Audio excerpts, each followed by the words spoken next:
你相信吗？只要把苹果加上一样普通食材煮一煮，就能变成血管的清道夫。每天睡前喝上一碗，不仅有助于清血脂、稳血压，甚至连失眠都能改善，是不是听起来不可思议？今天就让我们深入探讨这碗神奇的苹果汤，以及如何靠日常饮食让血糖稳稳当当，再也不乱飙升。苹果加什么一起煮能有如此功效呢？答案就是红枣。没错，就是常见的红枣加上人人都熟悉的苹果，组合出一碗妙用无穷的苹果红枣汤。要了解它为何被称为血管清道夫，我们先来看看苹果和红枣各自的本领。苹果素有一天一苹果，医生远离我的俗谚，逐渐其营养价值。苹果富含多种对健康有益的成分，其中最重要的两大工程就是果胶和多酚类抗氧化物质。果胶是一种可溶性膳食纤维，进入肠道后会形成凝胶状物质，犹如海绵或吸尘器，吸附住胆固醇和脂肪，一起将它们排出体外，不让坏胆固醇在血管壁安家。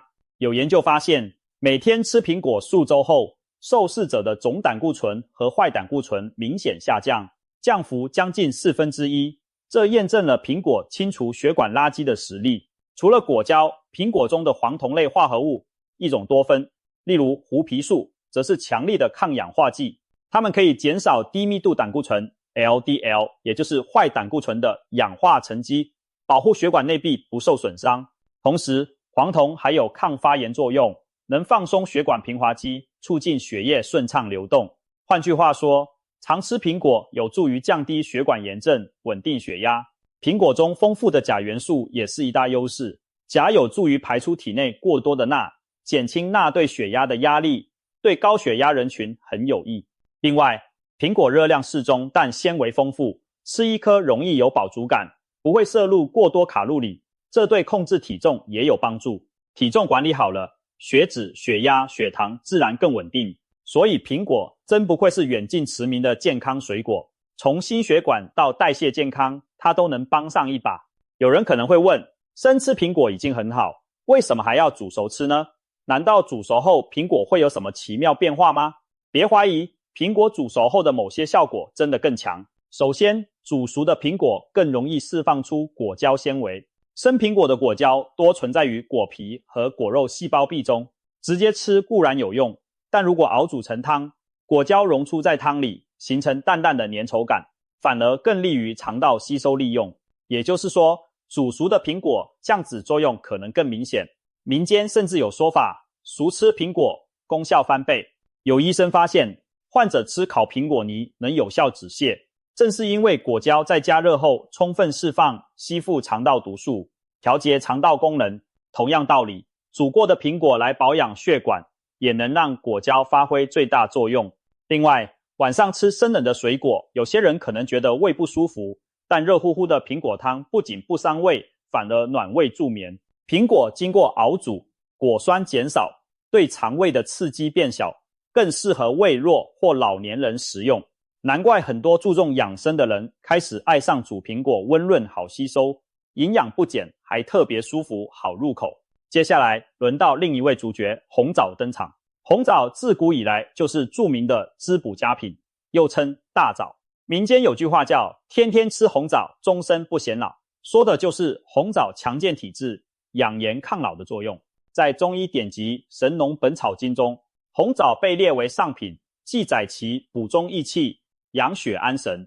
李时珍的《本草纲目》也称红枣味甘性温，入脾胃经，意思是红枣味道甜，性质温和，能补脾胃益气血，还能安神，是药食两用的珍宝。现代科学分析进一步揭示了红枣的营养奥秘。红枣中富含多种维生素，特别是维生素 C， 在鲜枣中含量极高，矿物质如铁、钾、镁等以及植物化合物。其中值得一提的是，红枣含有皂苷和黄酮类成分，皂苷被认为具有调节免疫和镇静安神的作用，黄酮则是很好的抗氧化剂。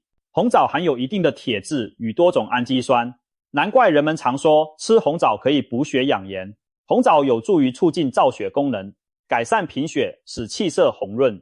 红枣中的皂苷和其他镇静物质还能舒缓神经，安定情绪，很多安神养生茶里都少不了红枣的身影。失眠的人喝点红枣水或吃几颗红枣，有助于放松，提高睡眠质量，这在民间早有经验之谈。那么红枣对心血管有帮助吗？答案是有的。红枣所含的黄酮类，例如芸香苷，也叫芦丁，对血管有保护作用，能增强血管弹性，减少脆性，这有助于预防微血管出血和改善循环。红枣还含有不少钾，对于控制血压有裨益。很多人担心红枣甜甜的会不会升高血糖，其实红枣天然的糖分主要是果糖和葡萄糖，但红枣也有相当的纤维和营养，中等分量食用并不会像吃精制糖那样让血糖骤升。不但如此，红枣甜中带补，能调和滋润全身，对于因血虚气虚导致的心悸、手脚冰凉等也有改善作用。总的来说，红枣就像体贴的营养护士，在滋补身体的同时，还悄悄提供着保护血管和神经的益处。它补血养神，让人气色好，睡眠稳，也为我们的心脏和大脑提供天然的支持。现在把苹果和红枣这两样宝贝放在一起，会擦出怎样的火花呢？简单来说，就是一清一补，阴阳调和，黄金组合。苹果性质稍凉，偏重于清理下降作用，红枣性质温热，长于补益滋养，两者搭配就像一个负责清扫垃圾，一个负责修复补给，一清一补，相辅相成。苹果清除了血管中的多余垃圾，红枣补充身体需要的养分，确保在清理过程中不伤正气，不让身体觉得虚弱。从中医角度讲，苹果偏凉，红枣温热，寒热平衡，这意味着长期饮用苹果红枣汤不会像某些寒凉药材那样伤脾胃，也不会像大补药材那样上火燥热，可谓平和无副作用，老少皆宜。而从现代营养看，苹果提供了纤维和抗氧化物，帮助降脂，红枣提供了维生素矿物质，帮助增强体力，镇定神经。这碗汤把降脂、清坏胆固醇和补血安神这两大功能结合在一起，可同时对付高血脂、高血压和失眠三大问题，难怪有人把它称作平民神仙水。更妙的是，苹果红枣汤味道好，苹果的清香混合红枣的甜香，熬出的汤甜中带一丝果酸，非常诱人。你几乎感觉不到这是在喝一碗药汤，反而像是在享用天然的甜品。养生不一定苦哈哈，甜甜的苹果红枣汤就是证明，健康也可以很美味。想象一下，夜深时分，端上一碗温热的苹果红枣汤，金黄澄澈的汤汁散发着苹果和红枣的香气，啜饮一口，微甜顺口，暖意由胃而生，全身放松，这感觉多舒服，身体在不知不觉中得到调养，睡眠质量也将因此提升。难怪许多老中医都极力推崇这个方子，有位德高望重的老中医甚至称这碗汤是长寿汤，建议中老年人经常饮用来养护血管。他的不少患者饮用一段时间后，反映说精神更好了，睡眠踏实了，去医院复查时发现血脂下降，血压稳定了，连体重都轻了几斤。当然，这是食疗的调理效果，因人而异，但从中可以看出，苹果红枣汤对健康的确有相当注意。听了这么多，可能你也想亲自试试这个神奇的苹果红枣汤吧？别担心，做法非常简单，只需要3步骤。第一步，准备材料，取一颗新鲜苹果和几颗红枣，约5到6颗干红枣，依个人口味增减，苹果选红苹果或青苹果都可以，但红苹果香气更浓。红枣最好选肉厚甜香的干红枣。第二步，简单处理，将苹果洗净，最好连皮一起使用，因为苹果皮下富含果胶和多酚，不要浪费了。把洗干净的苹果去掉果核，切成小块或薄片。红枣用清水冲洗干净，然后用小刀在每颗红枣上划几下或拍扁，这样煮的时候营养更容易释放出来，也可避免红枣遇水膨胀后破裂喷溅。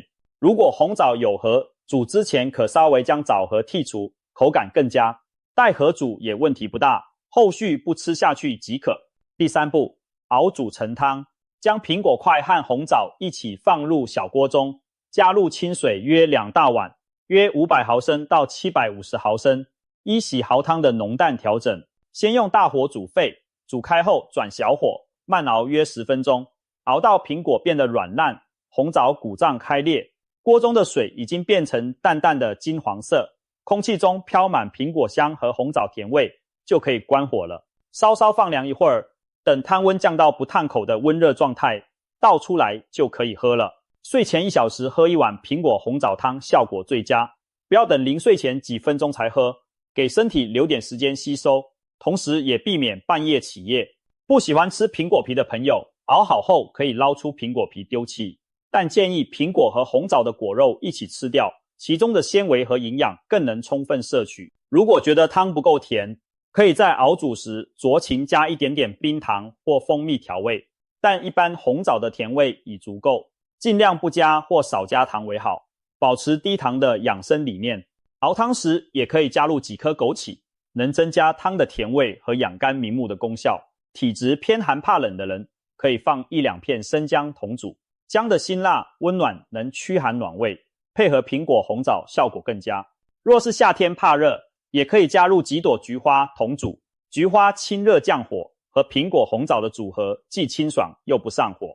但要注意，这些都是可选的辅助食材，核心配方还是苹果加红枣，它们才是主角。就这样，一碗营养丰富的苹果红枣汤就完成了。每天坚持睡前喝上一碗，让它默默呵护你的身心。很多人喝过1-2周后会发现白天精神变好了，因为晚上睡得踏实香甜，早上起来血压平稳了，头也不晕了。最令人惊喜的是，过去偏高的血脂慢慢降下来，连皮肤气色都好了许多。当然，每个人体质不同，食疗的见效时间也不同，但重在没有副作用，贵在坚持。需要提醒的是，苹果红枣汤虽好，但如果你已经有严重的高血压、高血脂等疾病，该看医生还是要看医生，药物治疗不能立刻停。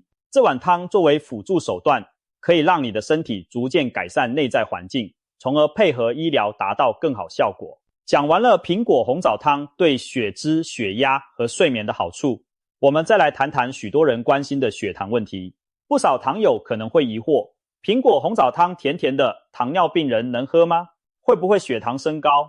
其实只要控制好分量，一碗苹果红枣汤所含的天然糖分并不算太高，而且因为有果胶纤维的存在，糖分释放较缓慢，升糖指数反而不高。相比吃蛋糕、饼干这类精致甜点，喝这碗用水果熬出的甜汤要健康太多了。更何况苹果本身就是低 GI 升糖指数，水果适量吃苹果甚至与降低糖尿病风险相关。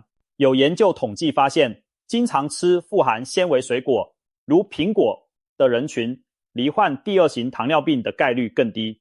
红枣虽甜，但每碗汤放的量有限，加上纤维的缓冲，也不至于让血糖猛冲。所以一般情况下，糖尿病或预备糖尿病、血糖偏高但未达糖尿病的人适量饮用苹果红枣汤是没有问题的。如果实在不放心，可以在白天而非临睡前饮用，并监测一下餐后血糖变化，就能安心了解自己的身体反应。当然，控制血糖光靠一碗汤还不够，我们还需要从整体饮食入手。现在糖尿病、高血糖已经成为常见的健康问题，严重时被称为沉默的杀手。高血糖长期存在，会悄悄损伤全身的血管和神经，引发许多可怕的并发症，如眼睛视网膜病变导致视力模糊甚至失明，肾脏受损出现肾衰，周边神经病变让四肢麻木疼痛，还有心脏病、中风的风险都会上升。如果血糖非常高没有控制，还可能出现糖尿病、酮症酸中毒或高渗性昏迷等急症，危及生命。听起来是不是很吓人？确实如此，所以预防含控制高血糖要趁早，与其等血糖失控后打胰岛素吃一大堆药，不如从现在开始在饮食上下功夫，把血糖稳稳控制住。幸运的是，大自然给我们准备了很多降糖食物武器，只要善加利用，让血糖不乱升，其实并不难。特别是下面要介绍的几种食物，被营养学家称为高血糖的克星。日常饮食中如果能经常轮流吃它们，高血糖就在我们的掌握之中，想升高都难。甚至有说法是坚持这样吃，糖尿病一辈子都缠不上你。到底是哪几种食物这么厉害？我们一一道来。1. 燕麦稳糖降脂的纤维冠军。早餐桌上一碗热腾腾的燕麦粥，看起来普普通通，实则是稳定血糖的高手。燕麦是公认的高纤维谷物，含有丰富的可溶性纤维，其中最突出的就是一种叫做贝塔葡聚糖的成分。贝塔葡聚糖有个厉害的本事，在肠道里遇水会形成粘稠的凝胶。想象一下，这层凝胶就像在肠道里架起一道缓冲带，把食物里的葡萄糖分子紧紧抓住，减缓它们被肠壁吸收进入血液的速度。结果就是吃了燕麦之后，血糖徐徐上升，而不会骤然飙高。很多研究都证实了燕麦对控制餐后血糖的好处。一项刊登在权威医学期刊的研究指出，每天食用燕麦的糖尿病患者，血糖波动减小，糖化血红蛋白也有所降低。同时，燕麦的纤维还能降低胆固醇，一举两得。因此，营养师常建议用燕麦来替代部分白米饭或面食，是糖尿病人饮食控制的明智策略。除了贝塔葡聚糖之外，燕麦中还含有一些燕麦皂、甘酚酸等活性物质，也被研究发现具有降血糖、抗氧化的作用。更难得的是，燕麦天然不含糖，热量适中，而且富含蛋白质，比起单纯吃白饭、白面包，更能提供营养和饱足感。有饱足感就不容易饿得快，也就避免了暴饮暴食的情况。总之，一碗看似朴实的燕麦，其实是糖友的早餐福音。如果觉得纯燕麦粥口感单调，可以加点牛奶或豆浆一起煮，或拌些水果、小坚果，这样既美味又把控住了血糖，一上午精神都稳稳的。2. 洋葱，刺激泪腺也刺激胰岛素的平民蔬菜。你也许没想到，会让人流泪的洋葱竟然是降糖明星之一。洋葱是一种营养价值极高的蔬菜，含有多种有益物质，其中最特别的是一种含硫化合物，名字有点长，叫西丙基甲基硫醚。研究发现，这种物质能刺激胰岛贝塔细胞，促进胰岛素分泌。简单来说，吃了洋葱之后，我们体内的胰岛素分泌会比较旺盛，血液中的葡萄糖更快被清理或利用，因而血糖水平下降。洋葱就像在后厨帮厨的助手，把胰岛素这个大厨喊起来加把劲，让它多干活，多降糖。除了促进胰岛素，洋葱还富含抗氧化物，它含有大量的胡皮素和其他类黄酮，这些物质能减轻氧化应激和炎症。为什么这重要呢？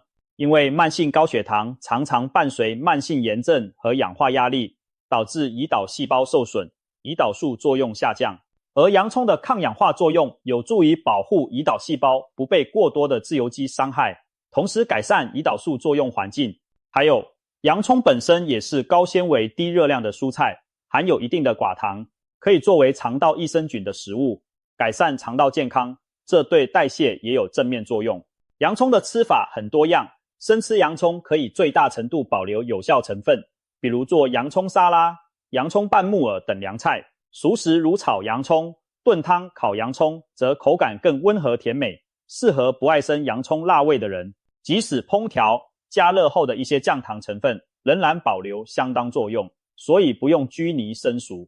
民间还流传着用洋葱泡红酒或洋葱泡醋来降血糖、降血脂的偏方，把洋葱切块泡在红酒里放几天，每天喝一小杯，或者洋葱切丝泡醋当小菜吃。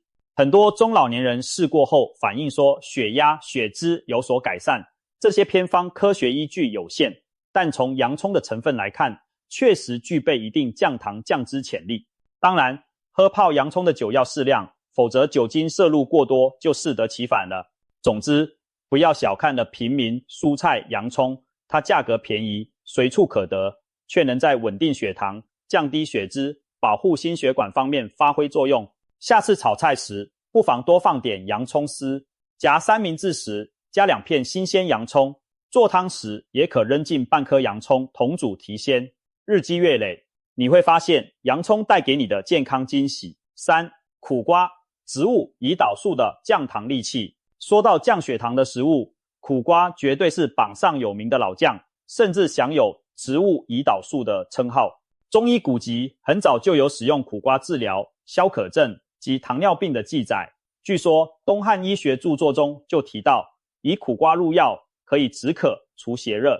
现代研究也证实，苦瓜中含有几种对血糖代谢有益的成分，包括苦瓜素和类胰岛素样多肽等。这些名字听起来拗口，但作用可不一般。它们能够模拟或增强胰岛素的功能，帮助葡萄糖更快地从血液进入细胞，被利用或储存起来，从而降低血糖。有一项国外研究引起了轰动，研究者让2型糖尿病患者服用苦瓜提取物，结果发现患者隔天空腹血糖从12 mmol 除以 L 降到了5 mmol 除以 L， 几乎减少了一大半，效果令医学界震惊。不少媒体因此称苦瓜为天然胰岛素降糖神菜。虽然这只是个案研究，但苦瓜降糖的威力可见一斑。苦瓜中的有效成分不仅直接降糖，还被发现能改善胰岛素抵抗，也就是提高身体对胰岛素的敏感性。这对那些体内有胰岛素但作用不佳的糖尿病前期患者尤其重要。当然，要享受苦瓜的好处，首先要接受它的苦味。很多人一提起苦瓜就皱眉头，其实苦尽甘来，良药苦口嘛，习惯了反而觉得微苦中带清香。有些小技巧可以减轻苦瓜的苦味，比如烹调前先把苦瓜切片后用开水烫一下，捞起来再炒，或是苦瓜和蛋一起炒，咸蛋苦瓜、鸡蛋炒苦瓜都是经典菜。蛋香能缓和苦味，还有人喜欢苦瓜泡茶，把苦瓜切片晒干泡水喝，淡淡清苦，倒也爽口。如果实在怕苦，也可以在苦瓜料理里加一点点酱油、蒜蓉等提味，苦味就没那么明显了。苦瓜的降糖效果在夏季尤其受欢迎，因为它还清热解暑。夏天人体容易烦热，食欲差，苦瓜凉爽的特性正好降火。同时，许多人夏天喜欢吃冰凉甜品，血糖往往波动大。如果改吃些凉拌苦瓜，苦瓜汤不仅清热还稳糖，一举两得。可以说，苦瓜是糖友饮食中的一味良药，也是长寿菜之一。别忘了，苦瓜还含有维生素 C、维生素 E 等抗氧化物，热量极低，因为苦瓜几乎不含糖，对减肥、降血脂都有帮助。经常吃苦瓜的人，血脂血糖往往比较平稳，心血管也更健康。4. 绿茶，一杯清茶，稳糖降压。中国自古就有饮茶的传统，茶不但是雅致的饮品，还是强身的药饵。本草纲目记载，茶叶苦凉无毒，久食令人瘦，意思是茶味稍苦性凉，长期喝能让人苗条健康。现代科学发现，李时珍说的没错，经常喝绿茶对代谢健康非常有益。绿茶中富含一类多酚物质，统称为茶多酚，其中包括儿茶、树表酶、石子鹅、茶酸酯、EG、CG 等强力抗氧化成分。研究显示，茶多酚具有降血糖、降血脂的功效，其作用机制包括促进肌肉和肝脏对血糖的利用，抑制肠道对糖分的吸收，以及提高胰岛素敏感度。简单说，茶多酚让细胞对胰岛素的反应更灵敏，因而相同情况下血糖水平更低、更稳。一项大型流行病学调查发现，爱喝茶的人群中，2型糖尿病的发生率比不喝茶的人显著降低。这当然不完全是茶的功劳，喝茶的人往往生活习惯也更健康，但茶多酚的保护作用不可忽视。除了降糖，绿茶对血压和血脂也有帮助。绿茶中的咖啡碱、茶碱有温和的扩张血管和利尿作用，有助于降低血压、减轻水肿。茶多酚还能降低血液中的三酸甘油酯和低密度胆固醇，有利于预防动脉硬化。可以说，一杯清清淡淡的绿茶是全方位的健康饮料。对于想控制体重的人，绿茶也是极好的选择。它不含糖和热量，还能促进脂肪燃烧。有研究指出，茶多酚和咖啡因的组合能提高身体代谢率，所以日本、韩国很多减肥方案都提倡每天喝几杯绿茶。长期喝茶的人普遍体脂率较低，这与茶帮助调节代谢有关。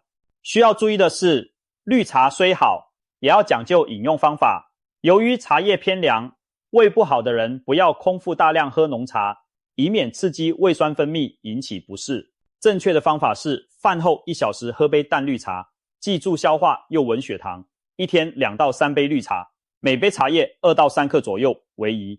过量喝茶反而可能影响矿物质吸收或睡眠。最后提醒，喝茶最好不要加糖和奶精，否则会抵消绿茶本身的降糖益处。如果觉得纯茶太苦涩，可加入少许菊花、枸杞一起泡，更加温和甘甜。5. 坚果，小把坚果，稳糖稳压。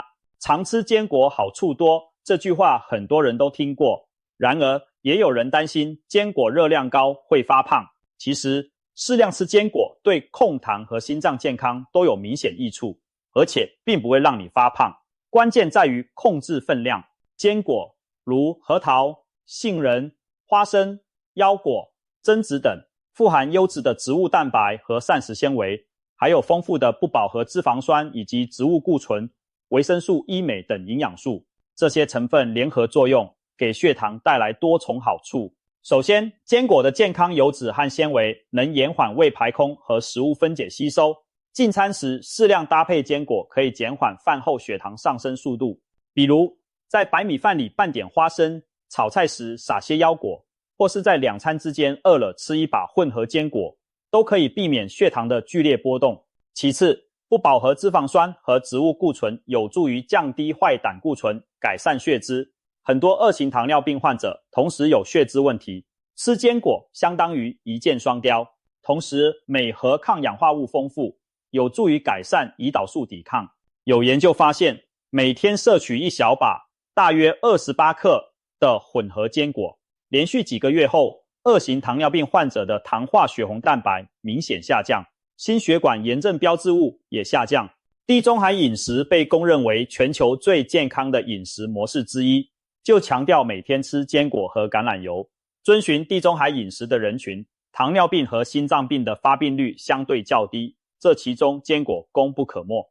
当然，坚果虽好也不能过量，一小把的量大概是你一只手能抓起的量，约5到10颗杏仁或腰果，或2到3颗核桃的人，每天这样的量即可。吃太多坚果反而可能摄入过多热量，最理想的是将坚果作为加餐或零食，在2餐之间肚子有点饿的时候吃几粒垫垫胃，这能防止因空腹血糖过低导致的暴食，也为身体提供平稳释放的能量，不会引起血糖大起大落。值得一提的是，选择坚果要注意原味和少盐，最好买原味未经糖衣或重盐炒制的坚果，避免摄入过多盐和额外糖分。像很多人爱吃的蜂蜜腰果、糖衣花生，就不适合血糖高的人，因为外面包了一层糖，建议选择生的或低温烘焙的坚果。如果嫌原味太淡，可以自己混合几种坚果一起吃，口感更丰富。每天坚持吃一点坚果，慢慢你会发现，不仅血糖更稳定了，皮肤也好了。维生素 E 抗氧化让皮肤健康，记忆力也有所提升。坚果中的脂肪酸对大脑有益，小小一把坚果藏着大大的健康能量。6. 魔芋高纤低卡的血糖隐形盾牌。最后要登场的是可能稍微陌生但其实很厉害的魔芋。魔芋是一种块茎类植物，学名蒟蒻，经过加工可以制成各种食品，如魔芋豆腐、魔芋面条、魔芋米粒等。魔芋食品的特点是热量极低，纤维极高，吃下去几乎不会升高血糖，反而能帮助稳定血糖。其中的奥秘在于魔芋含有大量的可溶性膳食纤维，主要成分是蒲甘露聚糖，也称魔芋胶。这种纤维被誉为天然胃肠清道夫，吸水后体积膨胀，形成凝胶。当我们吃下魔芋制品，比如魔芋面条、魔芋豆腐后，魔芋胶在胃里会迅速吸水膨胀，让人有强烈的饱腹感。饱腹感的好处是可以防止我们吃下过多其他高热量、高碳水的食物，自然对血糖控制有利。而且魔芋胶在肠道中会减缓食粮吸收，不仅仅是魔芋本身几乎不含碳水化合物，它还会拖慢与它同餐吃下的其他碳水的吸收速度，结果餐后血糖曲线更平滑，没有尖峰。有人形容魔芋就像在肠道里架起一道隐形盾牌，挡住了糖分的猛冲，让它们只能慢吞吞地通过。这比起直接吃米饭、面条后血糖直线上升的情况，真是天壤之别。魔芋的应用其实在亚洲地区由来已久，日本人特别爱吃魔芋，他们把魔芋加工成灰色的蒟蒻块或面条，常用于关东煮、凉拌等菜肴，有肠道清道夫的美誉。传说古代名医孙思邈也很推崇魔芋，认为它能化痰、利肠、消饮，其中利肠就是指通便排毒的作用。现代看来，这与魔芋高纤维促进肠蠕动是完全吻合的。对糖尿病或肥胖的人来说，魔芋更是减重控糖的利器。用魔芋来部分替代主食，可以大大降低一餐的总热量含碳水含量。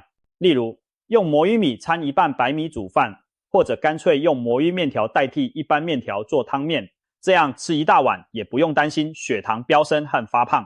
魔芋除了控糖，还能降血脂。研究表明，魔芋胶可以与肠道中的胆汁酸和胆固醇结合，阻止它们被重新吸收回血液，从而降低胆固醇水平。对于糖尿病患者来说，这真是一举两得，既降血糖又护血管。一些减肥食品和糖尿病营养配方中就添加了魔芋纤维，来增强饱腹和降脂效果。使用魔芋需要注意的是，一定要多喝水，因为魔芋纤维需要水才能发挥作用，多水才能让它充分膨胀。如果吃了魔芋不喝足够的水，可能效果大打折扣。另外，初次尝试魔芋制品时，有些人肠胃可能需要适应，高纤维可能导致轻微腹胀或排气增多，这属正常现象，适应即可。还有就是魔芋本身没什么味道，烹调时要靠汤汁或调料入味，建议与蔬菜、肉类一起炒或炖，吸收其他食材的味道会更好吃。以上介绍了燕麦、洋葱、苦瓜、绿茶、坚果和魔芋这6种食物，它们各有千秋，但都有一个共同点，低 GI、高营养，能帮助稳定血糖。同时，它们对血压、血脂等也有正面影响，是名副其实的3高克星。当然，你不需要每天把6种都吃遍，但可以在每周甚至每天的饮食里变换穿插着来。比如，早餐来一碗燕麦牛奶粥，或者全麦面包夹炒洋葱；中餐吃苦瓜炒蛋，搭配适量糙米饭；餐后泡一杯淡绿茶代替含糖饮料；下午肚子饿了，抓一小把杏仁或核桃当点心；晚餐用魔芋豆腐炖汤，或用魔芋面条煮个蔬菜鸡丝汤面；饭后再来杯热茶润胃。像这样，每天选择其中几样食物入伙，轮流替换着吃，不仅使餐桌更加丰富多彩，也让身体每天都获得不同的控糖营养素加持。坚持一段时间，你的血糖一定会比以前平稳许多，餐后不再大起大落，空腹血糖也维持在理想范围。很多人在实践这种方法几个月后，去医院复查，糖化血红蛋白下降了，体重减轻了，连医生都感到惊喜。更棒的是，这种通过吃来降血糖的方法，没有副作用，又不会感觉在挨饿，比起吃药打针要愉快轻松得多。当然，控制血糖是全方位的，除了饮食，我们也别忘了规律运动和良好作息的重要性。每天保持适度运动，如快走30分钟，可以提高胰岛素敏感性，让细胞更有效利用葡萄糖。充足的睡眠和避免过度压力，则有助于减少应激激素对血糖的干扰。此外，戒烟限酒也是预防心血管并发症的关键步骤。可以说，饮食调理加运动习惯加健康生活方式3管齐下，才能彻底把高血糖挡在门外。话说回来，我们开头提到的苹果红枣汤，其实正是遵循了上述原则的一个缩影。选用天然食材，富含纤维、维生素和植物化学物，甜美可口却不加糖，不仅自己能降脂稳压，还与上述那些食物不谋而合的帮助稳定血糖。每晚睡前喝1碗苹果红枣汤，再在日常饮食中多包含燕麦、苦瓜、坚果等降糖英雄，你的身体将发生可喜的变化。起初可能几天内感觉不明显，但健康是在日积月累中悄然改善的。一段时间后回头看，你会惊讶地发现，过去难缠的高血压、高血脂、高血糖被你慢慢赶跑了。曾经需要发愁吃药的指标，如今稳定得让医生都点头称赞。到那时，你的血管干干净净，弹性十足，仿佛年轻了很多岁。你的血糖听话地维持在正常水平，想升高都难，而你的精神和睡眠也比以前好得多，每天精力充沛。这就是食疗潜移默化的威力，也是养生最令人欣慰之处，没有剧烈的副作用，不知不觉中却把身体调理到了最佳状态。其实从古到今，我们的祖先早就反复验证过药补不如食补这个道理，医生能治病，但会吃才能防病。现代医学发达，药物可以控制血糖血压，可那终究是治标不治本。如果我们能从日常饮食做起，改善生活习惯，把治未病的功夫做足，那疾病又怎么容易找上门呢？与其等生病了再追悔，不如现在就开始行动。总而言之，苹果红枣汤是个简单有效的养生小妙方，加上一系列天然降糖食物的帮助，我们完全可以把高血脂、高血压、高血糖挡在门外。让我们善用食物的力量，做自己健康的主人。今天晚上就开始试试给自己煮一碗苹果红枣汤吧。从第一口开始，你的血管会为你鼓掌，你的胰岛素会为你加油，你的整个身体都会感谢你。坚持下去，你一定会收获一个更轻松、更健康的自己。到那时候，想让血糖升高都比登天还难。赶快行动起来，用美味守护健康，为自己的长寿加分吧。